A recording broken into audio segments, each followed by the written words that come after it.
Қой мен қасқыр. Өрісте бір арық қой жалғыз қалыпты. Қалың шілік арасынан шыққан қасқыр жалпақ даланы аралап келе жатып әлгі қойға тап болады.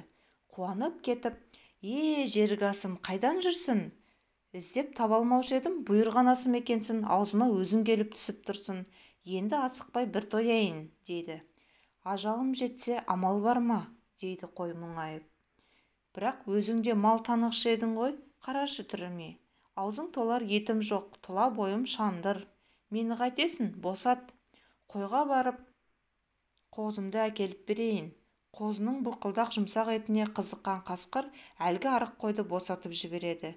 Қой отарға қарай зыта жөнеледі.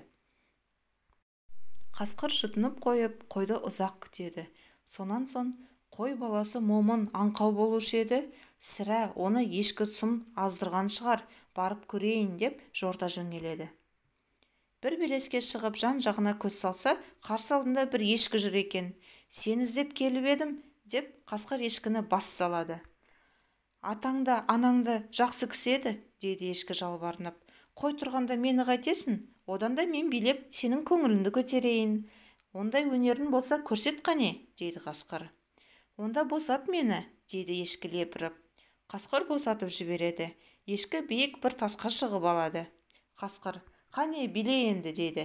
Ешкі айласын асыра түседі. Ендеше менің аяғымнан көз алмай қарада тұр. Ешкі секіре-секіре тастан тасқа шығып кетеді.